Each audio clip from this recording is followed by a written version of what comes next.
आपका एक लाइक और कमेंट मुझे नेक्स्ट वीडियो बनाने पर मजबूर करता है, तो प्लीज़ लाइक और कमेंट ज़रूर करें। और अगर आप चैनल पर नए हैं तो चैनल को सब्सक्राइब करना ना भूलें और साथ ही में बेल आइकन को प्रेस करके नोटिफिकेशन को ऑल पे सेट करें, ताकि आपको हर वीडियो का नोटिफिकेशन मिलता रहे जैसे ही हम एक नया वीडियो अपलोड करते हैं। बुलेट बाइक की आवाज़ ने पूरी गली दहला दी थी। सुनकर सिम्मी ने दुकान के काउंटर से झांकते हुए देखा तो समीर जा रहा था। नीला कुर्ते से गठा शरीर उभर कर बाहर आ रहा था। सिम्मी ने कई बार उसे अपनी ही दुकान पर देखा था। कभी रोजमर्रा के सामान लेते, कभी बस सिम्मी की माँ का हालचाल पूछते, पर कभी बात करने की हिम्मत नहीं हुई। सिम्मी हर बार उसे अगली गली के मुड़ने तक जरूर देखती थी। ऐसा ही उसने आज किया था, पर आज उसे माँ ने झांकते देख लिया और पूछ बैठी कि कौन था। पहले तो चौंक गई, फिर हल्के से बोली, समीर आया था। माँ के उत्तर से संतुष्टि जाहिर करने के अंदाज पर सिम्मी के जान में जान आ गई।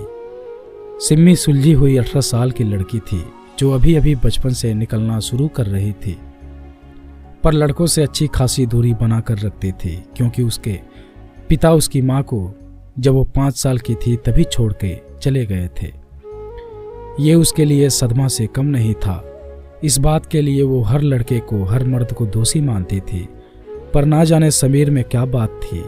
वो स्कूल के दिनों से उसकी हर चीज का ध्यान रखने लगी, पर समीर तक कोई बात नहीं पहुंचने दी। अब वो स्कूल पूरा कर लेने से समीर से भी दूर हो गई थी, जिसका उसे अफसोस अक्सर होने लगा था। उसकी माँ के पास पैसे ना होने से ना तो शादी और ना पढ़ाई की बात आगे बढ़ पाई, क्योंकि आमदनी का एकमात्र जरिया था छोटी सी किराने की दुकान जो इस पतली सी गली में इकलौती थी। समीर सीधा सादा पर बड़ा ही हैंडसम जवान था कि हर लड़की उस पर मरे, पर वो था कि अर्पिता की आंखों का दीवाना था। दोस्त उसका भी नहीं था। अर्पिता एक तीखे नाक नक्श की पर थोड़ी गहरे रंग की लड़की थी। बोले तो मानो फूल झड़ते हों। आखिर अर्पिता को भी समीर से प्यार हो ही गया था, और ये बात सिम्मी को अर्पिता ने ही बताई।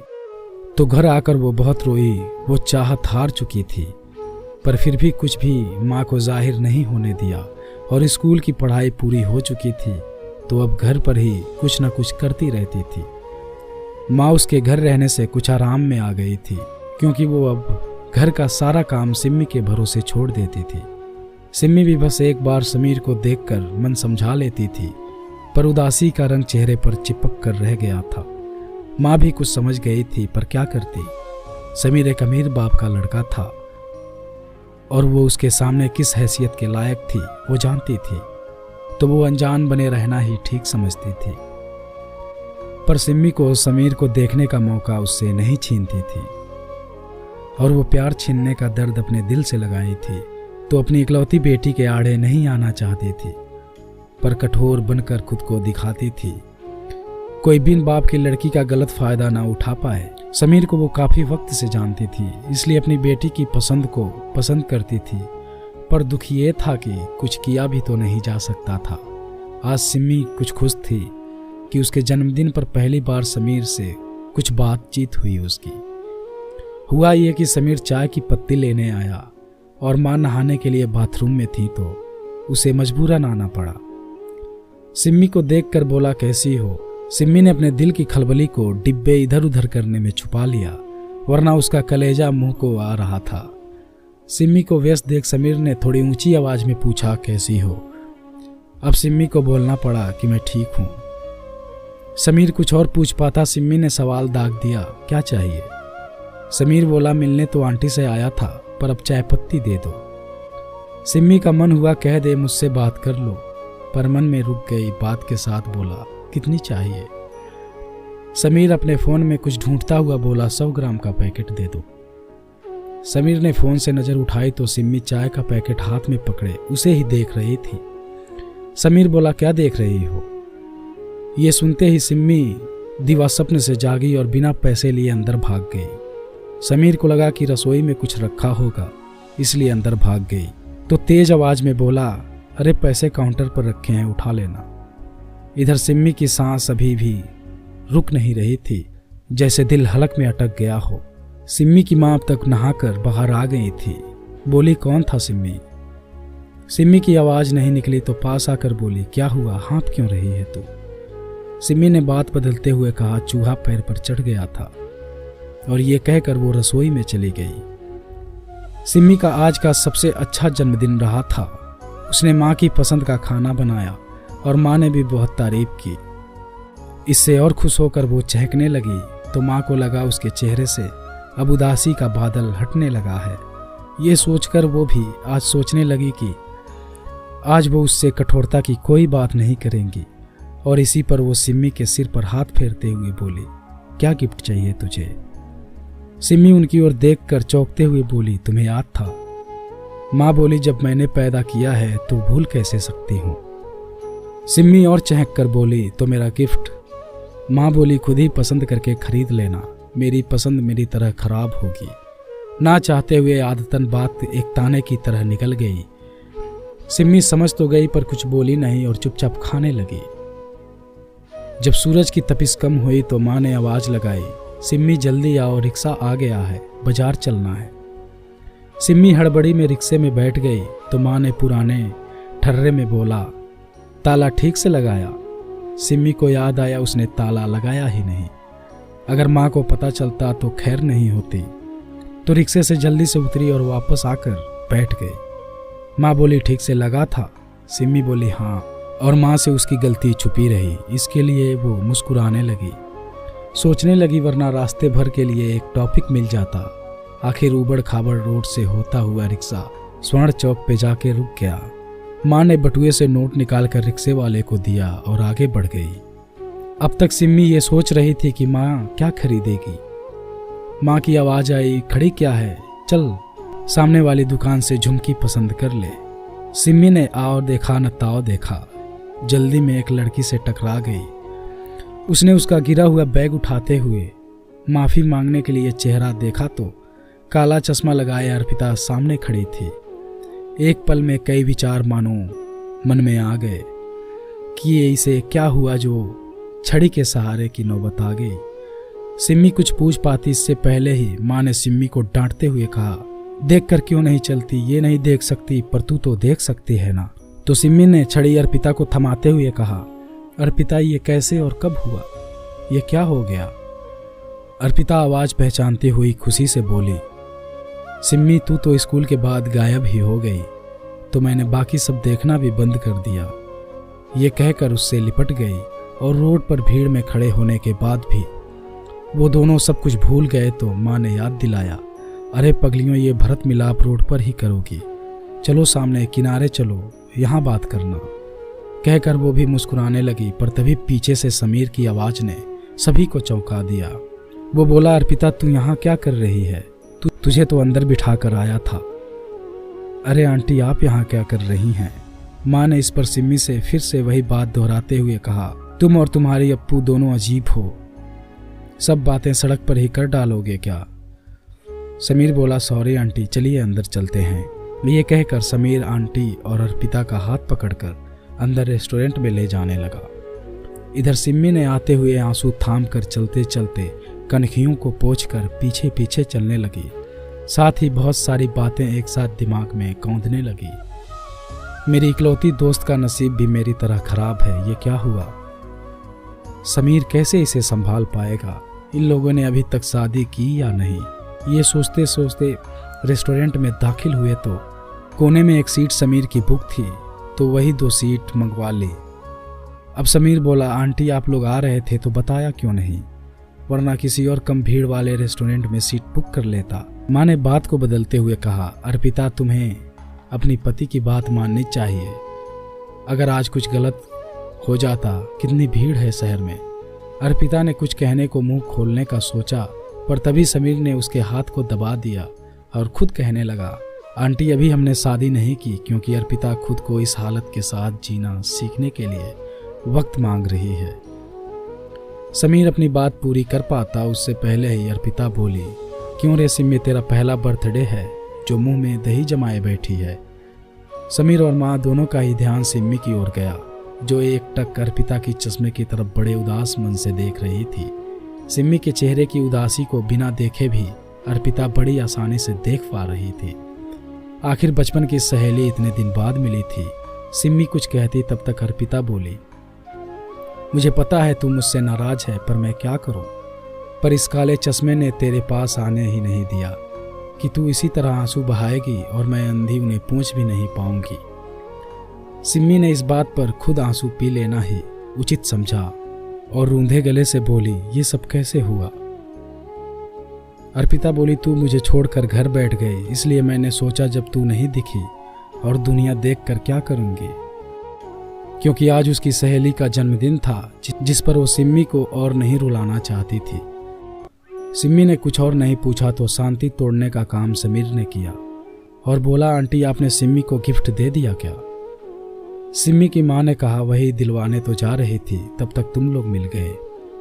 अर्पिता बोली, समीर मेरी तरफ से सिम्मी को कोई गिफ्ट दिला दो ना प्लीज। समीर बोला, ठीक है चलो उठो। अर्पिता बोली, जैसे तैसे तो आंटी के पास बैठने का मौका मिला, वो भी तुम छीनना चाहते हो। तुम और सिम्मी चले जाओ।